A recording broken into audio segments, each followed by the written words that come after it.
Okay, ang ating topic sa umagang ito ay beautiful or useful? Jeremiah 18. Ulitin ko, beautiful or useful? Maganda o kagamit-gamit? Okay, uso-uso ngayon pageant 3. Alam natin na isa sa biggest event doon sa pageant 3 o yung tinatawag na question and answer. Pag kayo tinanong, ano pipiliin mo? Yung maganda o yung kagamit-gamit?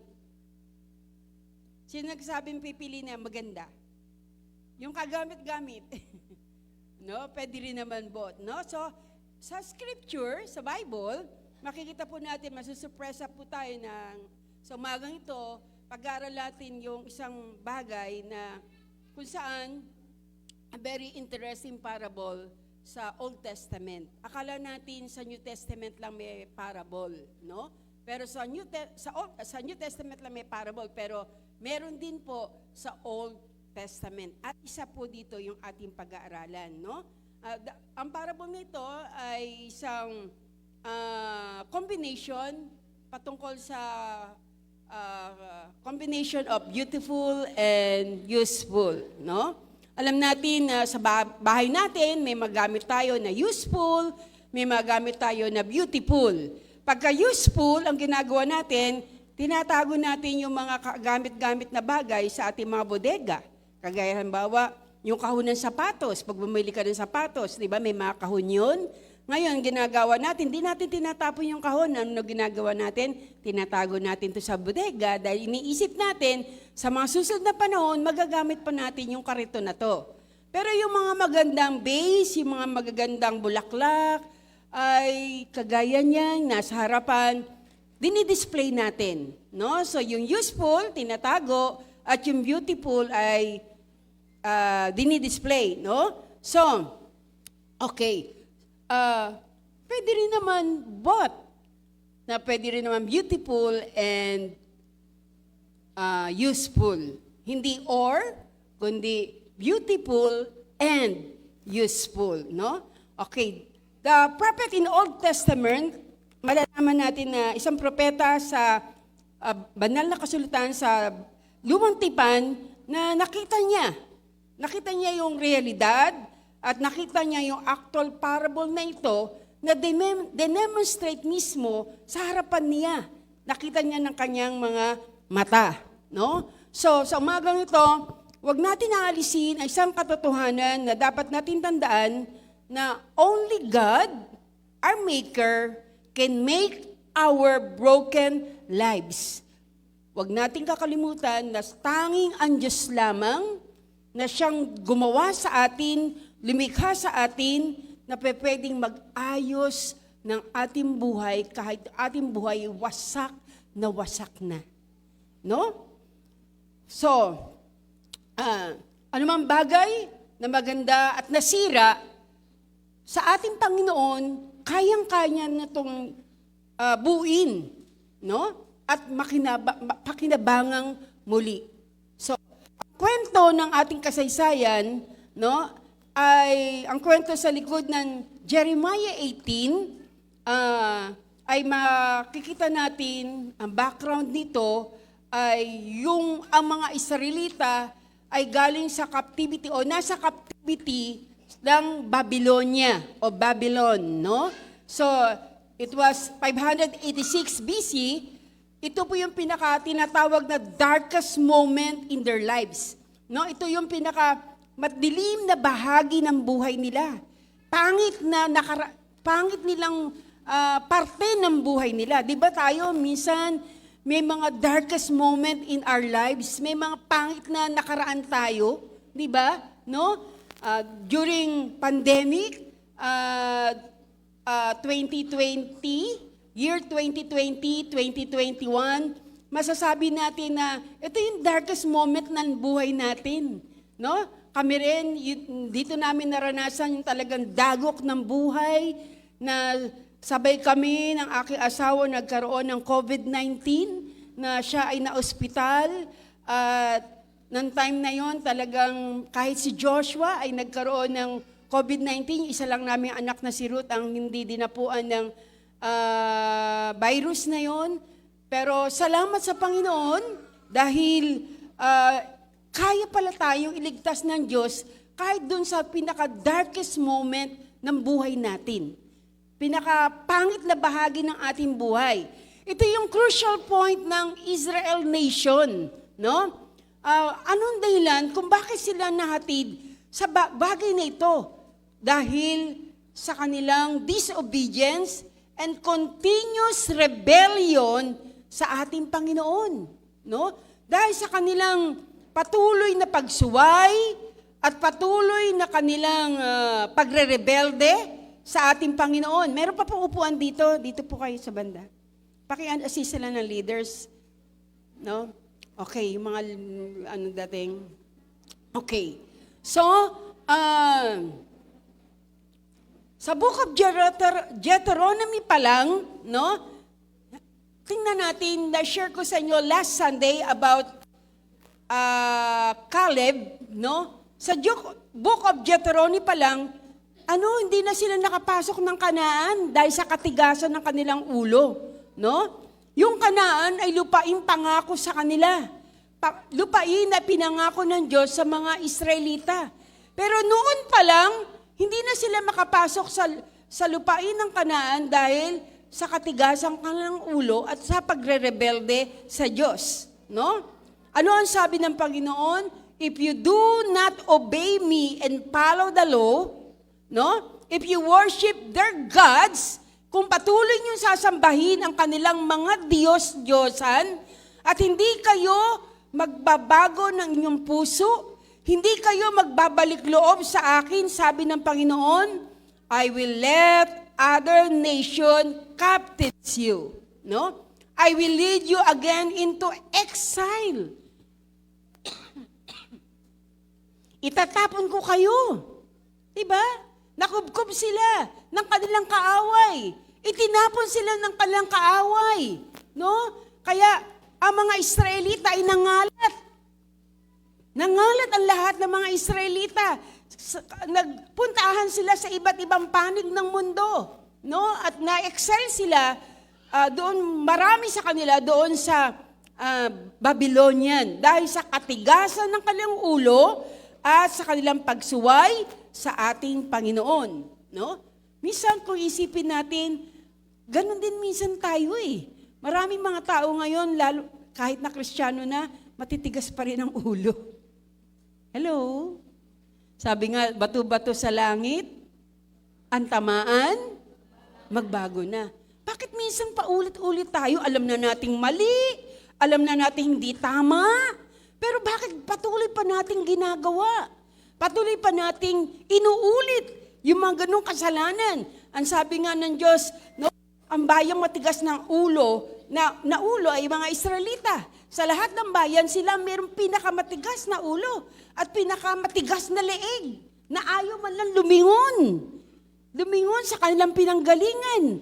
Na alam nila na ang nagpalaya sa kanila sa Ehipsyo, no, sa pagkaalipin, ay walang iba kundi ang mabuting Diyos.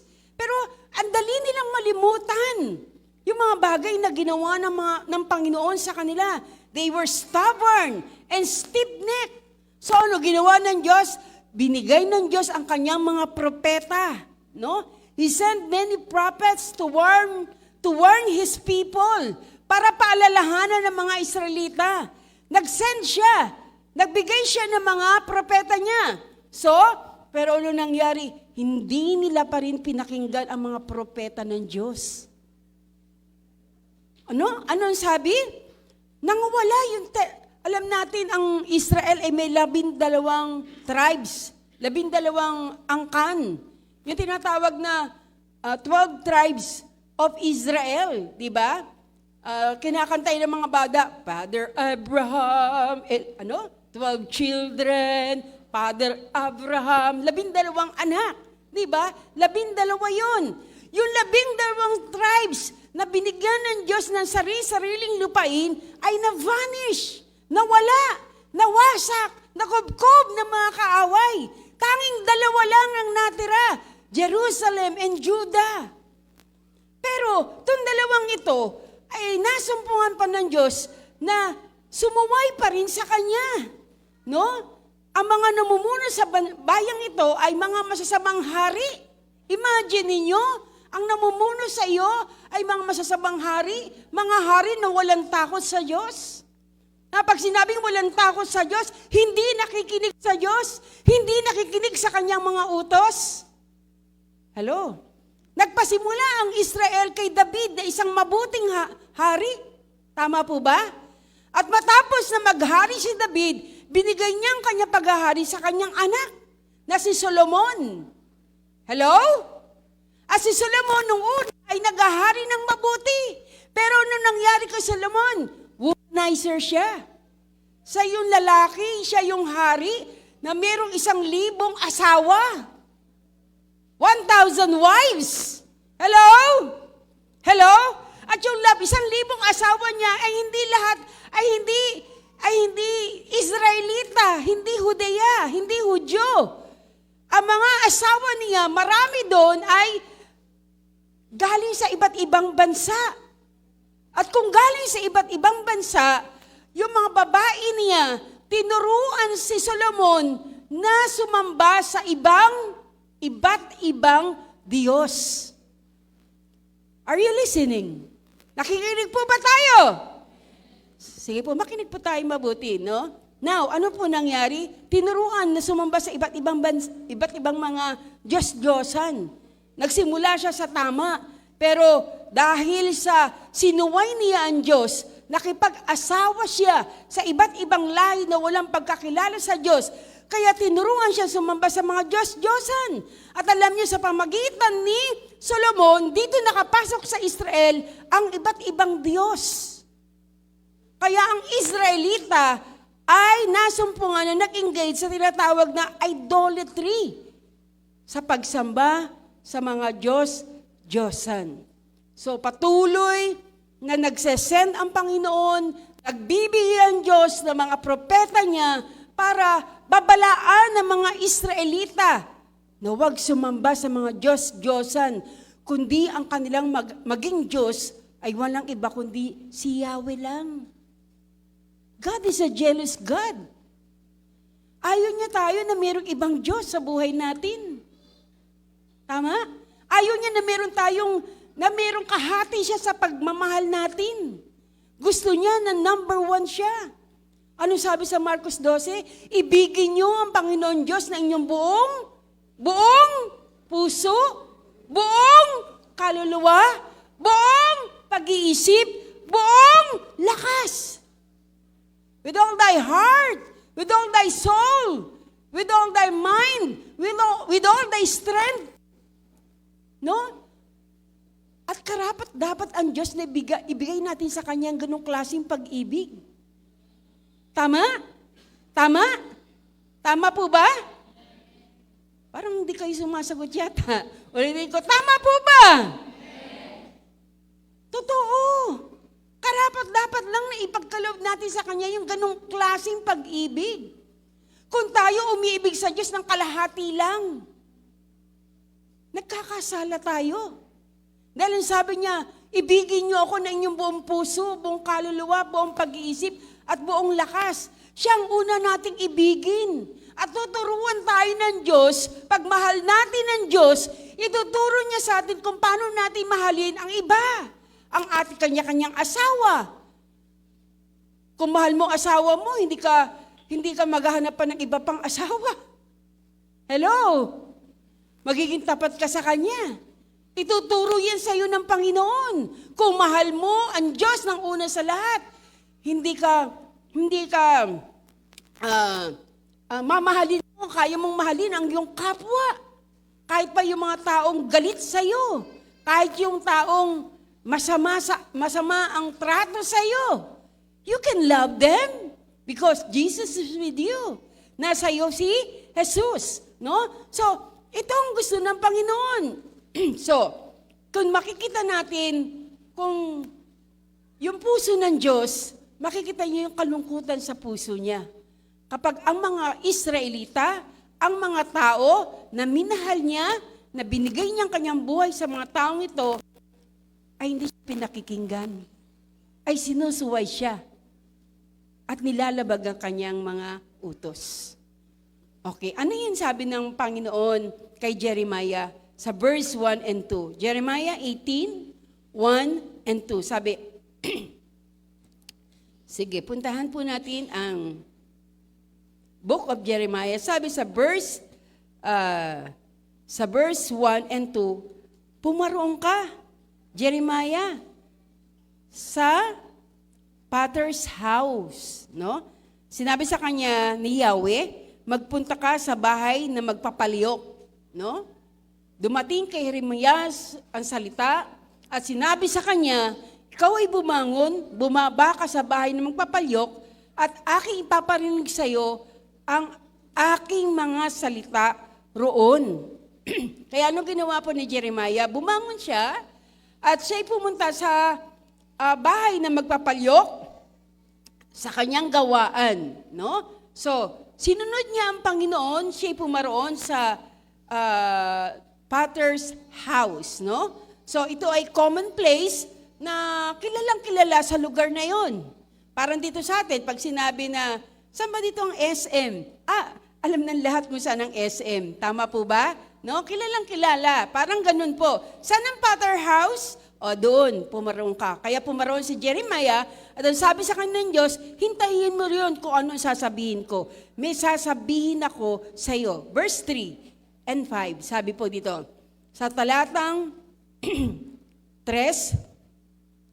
hanggang 4, sabi yan, kaya nagpunta naman ako at dinatnan ko ang magpapaliyok, no? At narito, siya'y gumagawa ng kanyang gawa sa pamagitan ng mga gulong. No? Nakakita na po ba kayo paggawaan ng palayok?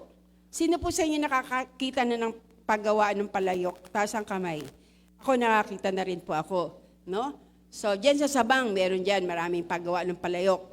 Kapag ang ginagawa niyang palayok ay nasira, hinahalo niyang muli ang putik at hinuhugisan ng panibago. So, itong ginagawa ng magpapalayok, merong putik, ang kanyang kailangan ay putik, tubig, konting tubig at putik, at may umiikot na ganyan, at pinopormahan niya yung kanyang palayok, no? Okay, o kaya base, no? Kapag nasira yung palayok, sabi diyan, he reworked, he reshaped, and he remolded it to another vessel. Pag nasira na yung palayok, inuulit niya ito.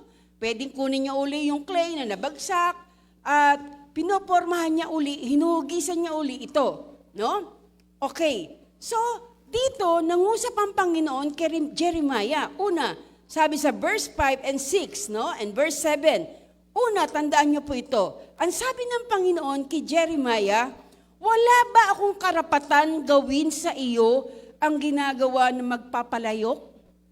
Ibig sabihin ng Panginoon, wala ba akong karapatan na gawin ko anong gusto kong gawin dito sa putik na ito? Ibig sabihin na kinakausap niya si Jeremiah na pinasasabi niya ito sa Israel. Wala ba akong karapatan kung anong hugis na gusto kong gawin sa kanya? Hello, nakikinig po ba tayo? No? So, wala ba akong karapatan? Alam natin na may karapatan ang Diyos. Kung ano yung gusto niyang gawin sa atin. Tama? No? Okay, pangalawa, walang karapatan na mag-resist o tumanggi ang putik kung anong gustong hugis sa kanya ng potter o magpapalayok. Ibig sabihin, kung ikaw ang clay, kung ikaw ang putik, hindi mo masasabi, ikaw na putik sa magpapalayok, oy, ganito gawin mo sa akin ha. Gusto ko matangos ang ilong ko ha. Gusto ko mataas-taas ako ha. Wala. Wala tayong karapatan kung ano yung gustong gawin sa atin na magpapalayok kung tayo ang putik. O kung tayo ay tao, wala tayong karapatan na sabihin sa Diyos, ganito gawin mo sa akin, ganito gusto ko. Diba? Wala. Wala tayong karapatan. No? Kundi tanging ang Diyos lang ang may karapatan sa atin sapagkat siya ang gumawa sa atin. At ang sabi, I can remake you Israel if you will turn to me. kung ikaw'y nabasag Israel, kung ikaw'y napahamak Israel, kung ikaw ay nagiba, kung ikaw'y pumangit, kung ikaw'y napariwara, ang sabi ng Diyos, kaya kitang ayusin muli. Amen? Tayo rin naman sa buhay natin. May mga karanasan tayo na sa darkest hour of our lives. May karanasan tayong pangit sa buhay natin. Nagkamali tayo. Nagkamali tayo ng desisyon. Nagkamali tayo ng ginawa. Nalayo tayo sa Diyos. Napahamak ka. Pero ang sabi ng Diyos, come, bumalik ka sa akin. Turn away from your evil ways and come to me. Turn to me. Hello! Naunawaan po ba natin? No, tayo rin namang mga tao. Tayo rin ng mga Kristiyano. Tandaan po natin, no? Ano man nangyari sa atin sa nakaraan? May pangit tayo nakaraan, may hindi bagay na nangyari sa atin nakaraan, kalimutan na natin at kayang kalimutan yun ng Diyos. Bumalik ka sa akin. Sabi ng Panginoon, aayusin kita. At magpaayos tayo. Amen? Palakpakan po natin ang ating Panginoon. Ang sabi ng Diyos sa verse 8, I am the God of Israel. Ako ang Diyos nyo. Ako may likha sa inyo Ako nagpalabas sa inyo sa Ehipto. Ako ang tumulong sa inyo para makalaya kayo sa pagkaalipin. He cares for Israelites. At hindi lang sa mga Israelita, kundi sa lahat ng nasyon. No? Mahal ng Diyos ang bawat isa. No? He cares for other nation like Nineveh. Alam natin yung Nineveh ay hindi Israel, hindi Hudyo, mga nakatira doon. Pero nung ginawa ng Diyos, nung makita ng Diyos na ang Nineveh ay napakasamang bayan, gugunawin na sana sila ng Diyos. Pero nung sabi ng Diyos, bago gunawin ang bayang Nineveh, o Jonas, pumaroon ka. Mag-share ka doon. Kaya alam nyo, yung mga propeta, yung mga pastor, yung mga ebanghelista, yung mga ginagamit ng Diyos na magturo, bigay ng Diyos yun. Hello? Binigay yun ng Panginoon para ayusin ka. Na parang silang nagpapapalayok. No? Para ayusin tayo mulit, maging kagamit-gamit muli sa Panginoon. Kaya wag tayo magagalit sa kanila. Na kung minsan nasasaktan kayo pag sinasabihan namin kayo. Pag nakakarinig kayo ng masasakit minsan na mga salita ng Diyos na naririnig sa lugar na ito, hindi namin intensyon na saktan kayo, pero intensyon ng Diyos na baguhin tayo. Amen? Amen? Sumunod tayo sa Panginoon. No? Sabi ng Diyos, I am faithful to you and to your father Abraham. Ito ang dahilan kung bakit, sabi ng may nakausap ako, sabi, bakit ba ang Israelita mahal na mahal ng Diyos? No, hindi natin alam yung pulot dulo ng pag-aaway ngayon. May gera pa rin, hanggang ngayon may gera pa rin sa Israel, di ba? Ang gumagera sa kanya, Persian, Syrian, Iran, Iraq, ang dami, di po ba? No? Pero nakita po ba natin hanggang ngayon, walang kapayapaan sa Israel. Nabasa niyo po ba sa Biblia, sa Old Testament, sinabi ng Diyos, pray for the peace of Israel. Dalangin niyo na magkaroon ng kapayapaan sa Israel. Oo, maraming naiinggit na bansa sa Israel, na Israel ay pinababoboran ng Diyos. Pero kung titignan niyo, ang Israel magulo. Hirap na yung leader doon, yung kanilang prime minister doon. Na kabila-kabila, may tumitira sa kanila. 200 missiles pinadadala ng Iran, pinadadala ng Iraq. Nai-intercept lang nila. Kinahabagan lang sila ng Diyos. Alang-alang sa mga ama nila. Alang-alang dahil may pangako ang Diyos kay Abraham. May pangako ang Diyos kay Isaac. May pangako ang Diyos kay Jacob. Kaya hindi sila natatalo ng kalaban. Dahil may pangako ang Diyos sa kanilang mga ninuno. Kung magbabasa kayo, napakaganda ng istorya, ng love story ni Jesus o ng Diyos at ng Israel. Basahin niyo ang Biblia. Basahin niyo ang Old Testament. Sa Christmas, huwag kayong mawawala. Sa kalooban ng Panginoon, i-share ko sa inyo, bakit nang pasimula, kung bakit si Yeso Kristo ay isinilang sa lupa, dito sa sanglibutan. Kakala natin yung Pasko, nagsimula lang sa 3 wise men o sa star. No. Kundi nung una pa man, nagsimula ng Pasko. Sa Genesis pa lang. Napakaganda. No? So, kung titingnan natin, no? Sabi ng Panginoon, I am faithful. Tapat siya sa kanyang pinangako. Tapat siya sa mga una nating magulang. Na ang sabi niya sa mga unang nating magulang, kay Abraham, kay Isaac, kay Jacob, na ang bayang ito ay pagpapalain ng Diyos. Tama? Kahit minsan, nakita natin na napakatigas ng kanilang ulo. No?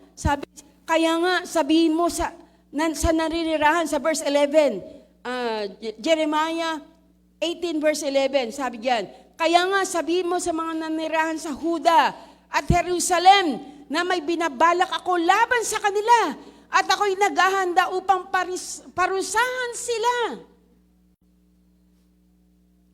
Sabihin mo sa kanila na tigilan na ang makasalanang pamumuhay at magbago na sila.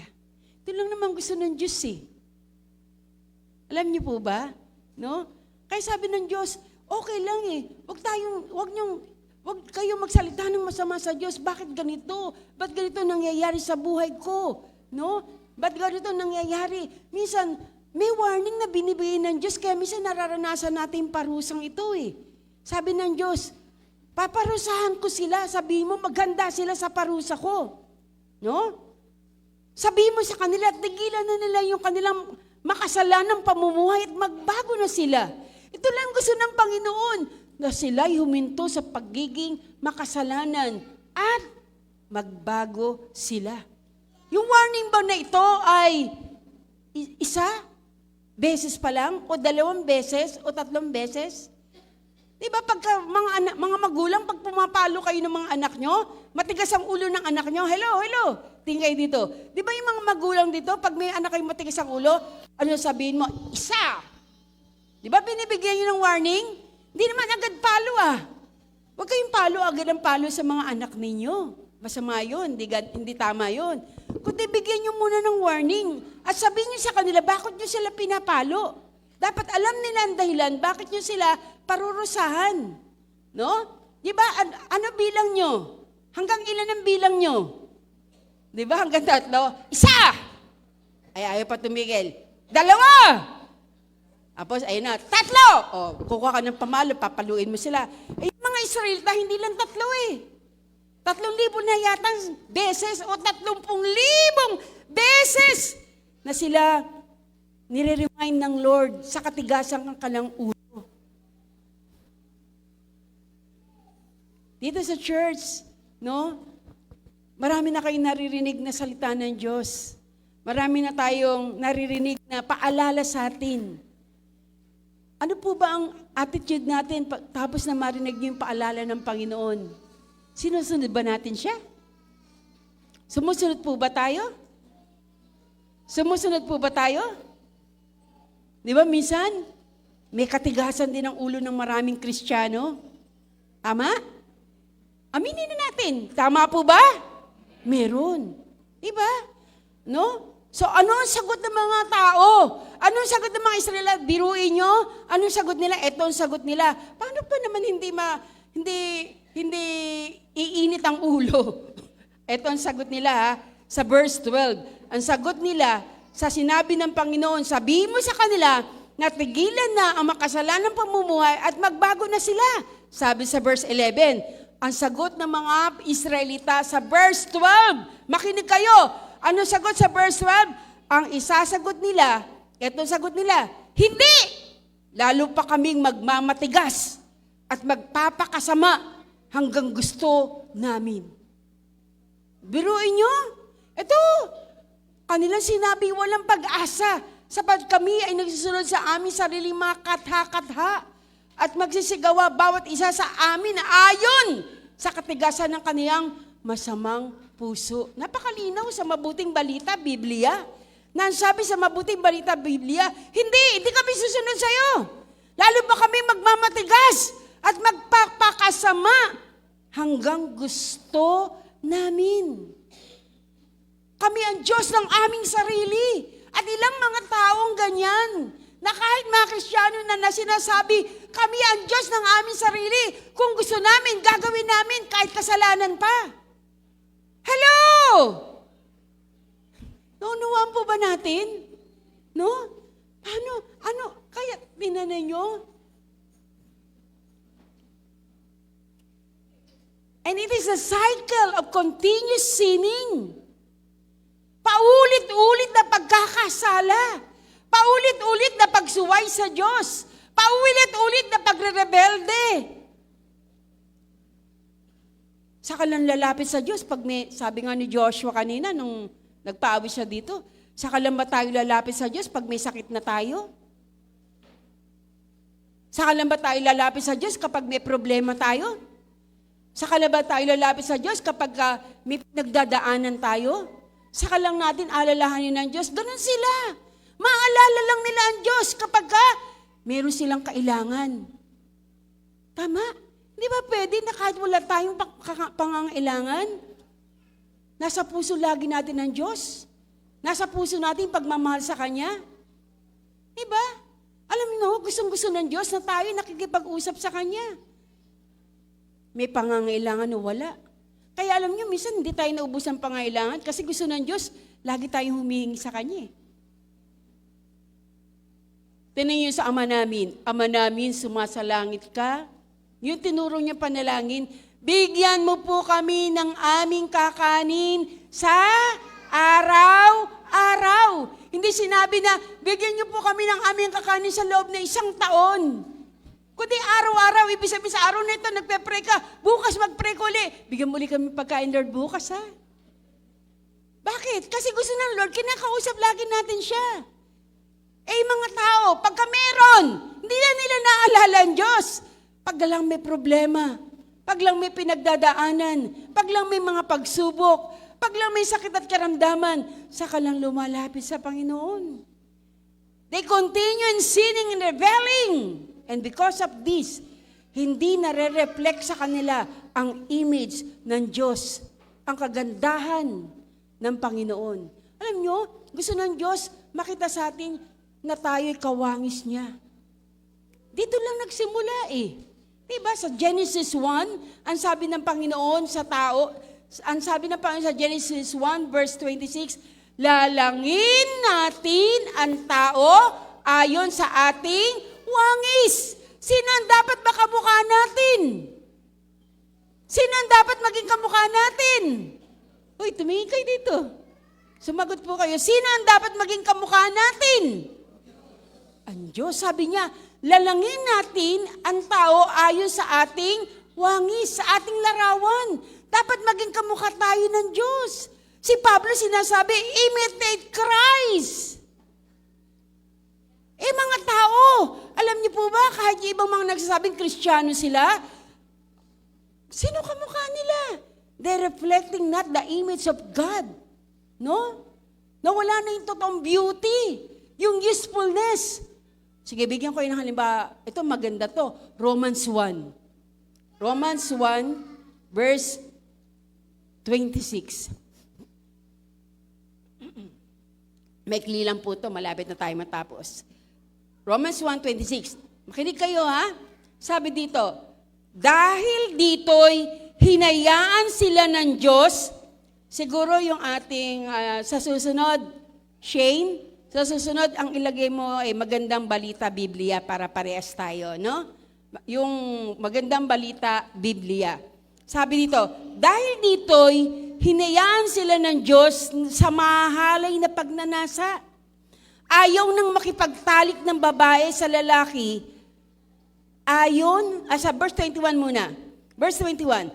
Kahit nakilala nila ang Diyos, sila hindi nila pinarangalan bilang Diyos. Tingnan nyo, maraming mga tao, kilala nila ang Diyos, pero hindi nila pinararangalan ang Diyos bilang Diyos. Next, ni pinasalamatan man, sa halip naghaka-haka sila ng mga bagay na walang kabuluhan, kaya't nagdilim ang hangal nilang pag-iisip. Kaya, ano sabi? Nagdilim ang kanilang pag-iisip. Kaya sa pag-iisip nagsimula eh. Ang pag-iisip natin, ang hirap supilin ng pag-iisip. Sabi nga, hindi itong na-born again tayo, ang na-born again tayo, pero hindi yung mind natin. Kaya yung mind natin, dapat ipasakop natin kay Kristo. Sabi, nagdilim ang kanilang pag-iisip. No? Ang sabi dito, sila, in verse 22, na mamarunong, ngunit lumilitaw na sila yung mga hangal. Tinalikuran nilang kalwatian ng Diyos na walang kamatayan. At ang sinamba nila ay mga larawan ng mga taong may kamatayan, ng mga ibon, ng mga hayop na lumalakad, ang mga hayop na gumagapang. Tinan nyo naman, biruin nyo, alam natin, ang Diyos natin, ang mela lang sa atin. Pero ang sabi, ang sinasamba ng maraming tao ay yung nilalang, hindi yung lumalang. Sinasamba nila yung iba't ibang larawan ng tao, ng mga ibon, ng mga hayop na gumagapang, lumalakad. No? Verse 24, ito nangyari. Kaya't hinayaan na sila ng Diyos sa kanilang maruming pagnanasa hanggang sa hindi na nila mapigil ang paggawa ng kahalayan sa isa't isa. Alam nyo, pag hindi tayo tumigil, pag hindi tumigil ang tao, no? Sa pagsamba sa kanilang sarili na sinusunod nila yung kanilang gusto, yung gusto nila na hindi naman gusto ng Diyos, hahayaan ka ng Diyos. Darating panahon, hahayaan ka ng Diyos, paulit-ulit na pagsuway sa Panginoon. No? Ano sabi? Hayaan ka ng Diyos.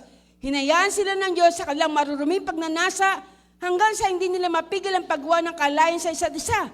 Tinalikuran nilang katotohanan tungkol sa Diyos at pinalitan ng kasinungalingan. Sinamba nila at pinaglingkuran ng nilikha sa lilip na lumikha na siyang dapat purihin at magpakailan. Amen. Dahil dito, hinayaan sila ng Diyos sa mahahalin na pagnanasa. Ito, no? Kaya nagkaroon ng ganito kasalanan. Ayaw nang makipagtalik ng babae sa lalaki ayon sa likas na kaparaanan. At sa halip ay sa kapwa-babae sila nakikipag-ugnayan. Ito yung babae sa babae.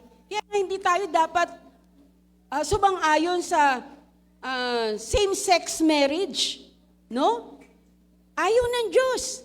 Ito, sabi, kaya nga nakipag-ugnayan sila sa kapwa nilang babae. Gayun din lalaki. Ayaw nila makipagtalik sa mga babae ayon sa likas na kaparaanan. At sa kanilang kapwa lalaki sila nahuhumaling. Ginagawa nila ang kasuklam-suklam na bagay. Kaya't sila'y parurusahan ng nararapat sa kanilang masasamang mga gawa. Dahil ayaw nilang kilalanin ng Diyos, hinayaan sila ng Diyos sa masasamang pag-iisip at sa mga gawaing kasuklam-suklam. Naging alipin sila ng lahat ng uri ng kasamaan, kabuktutan, kasakiman, maruruming pag-iisip, pagkainggit, pagpaslang, pagtatalo, pandaraya, at masasamang hangarin. Sila'y naging mahilig sa chismis. Hello, mga marites. Mapanirang puri, na suklam-suklam sa Diyos, walang pakundangan, mapagmataas, mayayabang, mapagkatha ng kasamaan, at suwail sa mga magulang. Sila'y naging mga hangal, mga taksil, mga walang puso at di marurunong lumingap sa kapwa, nalalaman nilang utos ng Diyos na karapat-dapat sa parusang kamatayan ang mga gumagawa nito. Gayunman, hindi lamang patuloy sila sa paggawa nito, kundi sumasang-ayon pa sila sa gumagawa ng mga ito. Hindi lang sila nagpapatuloy na gumawa nito, kundi sumasang-ayon pa sila sa mga taong gumagawa nito. And they did not repent. Hindi sila nagsisisi. Look, di ba kayo malulungkot? Kaya ang Diyos ay sobra lungkot sa mga Israelita ng panahong yaon. Alam nyo, may mga tao nga nagsabi, tao lang ako eh. O, kaya ako nagkakasala. No? Alam nyo kung sino totoong tao? Yung sinasabi, akala nila tao lang ako, marupok, madaling, lumimot. Pero listen, ang totoong tao, ang basihan at sukatan ng ating buong pagkatao ay hindi yung kapwa-tao natin, kundi ang basihan at sukatan ay walang iba kundi si Jesucristo. Jesucristo ang ating role model. Tayo'y dinisenyo ng Diyos na kaparis ng ating Panginoong Jesus. Kaya nga, dapat may Jesus tayo sa puso natin. Nababago tayo.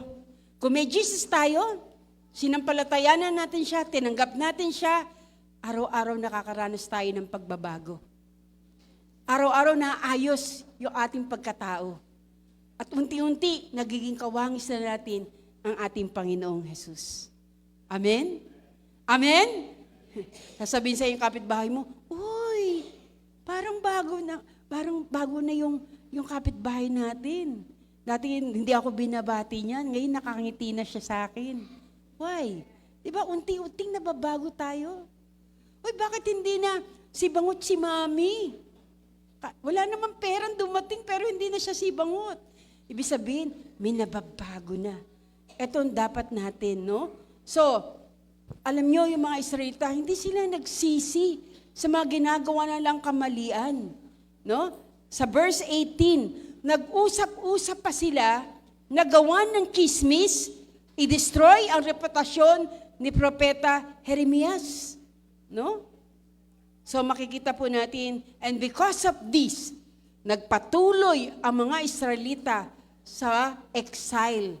Hindi sila nakalaya sa Babylon. Sila ay na-exile, sila ay nakaranas, naggapiin ng kanilang mga kaaway for 70 years, 70 taon. At hindi lang 70 taon, kung babasahin natin, napakaraming mga nasyon na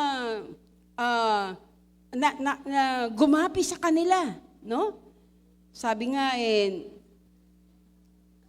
alam ng history natin yan na kailan lang nagkaroon ng Israel, kailan lang muli nabuo ang Israel. Kung sino siya yung nakakaalam. 1944 lang nagkaroon uli ng Israel.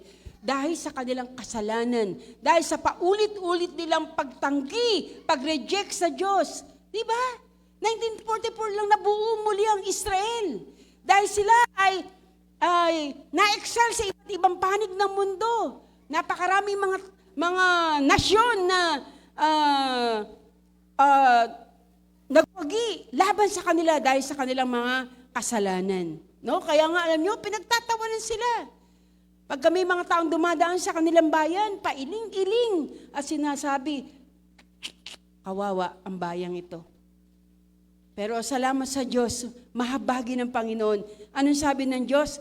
Come unto me and let us reason together. Said the Lord. Hali kayo, lumapit kayo sa akin.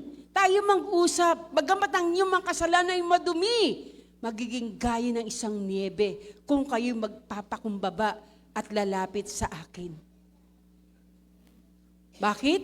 Dahil anumang nasira ay kayang muling buuin ng Panginoon. Ang Diyos lang ang kayang bumuo na isang wasak na nasyon. Kayang gawin ng Diyos na muling beautiful and useful ang isang tao o isang nasyon kung tayo po ay babalik sa Kanya. Tandaan po natin, let's go back to our original design. Ano po ba disenyo ng Diyos sa atin? Maging kawangis ni Jesucristo. No? Huwag tayong gagaya sa maraming mga tao na para ba hindi na sila human. Diba? Maraming mga tao ngayon, dahil sa pera, ano ginagawa? Pumapatay. Dahil sa pera, pag-ibig sa lapi, ano ginagawa? Nilalamangan ng kapwa nila. Parang hindi na sila tao. Hello? No? Pero let's go back to our original design. Ano yung disenyo ng Diyos? Na maging kawangis ng ating Panginoong Hesukristo. To be beautiful and useful. Alam nyo, sa harapan ng Diyos, ang tunay na maganda ay yung mga taong may Kristo Jesus sa kanyang puso. Amen? Ang totoong useful ay yung mga taong nagpapagamit sa ating Panginoon. Amen? Sana mga kapatid, itimo ninyo to sa inyong puso. No? Darating yung panahon na hindi na kayo makakarinig ng mga saway, kundi pupurihin na lang natin ang Panginoon dahil lahat tayo ay binago at inayos ng ating Panginoong Hesukristo. Hanggang may mga bagay pa na dapat mabago sa atin, isuko natin sa Diyos. Mga kabataan narito, salamat sa Diyos, tinulungan kayo ng Panginoon na makilala niyo siya sa inyong murang edad. Huwag niyo sayangin ang gitong pagkakataon at panahon. Huwag niyo ibigay masyado ang inyong buhay sa mga bagay ng sanglibutang ito. Dahil lahat ng bagay sa mundong ito ay lilipas. Ang karangyaan ng mundo, lilipas yan. Ang kagandahan ng ating mga mukha, lilipas yan. Pero hindi lilipas ang puso na nagmamahal sa Diyos at patuloy na nagnanais na makilala ang Panginoon. Amen? Amen? Bigay ninyo at isuko ninyo ang inyong buhay sa Kanya.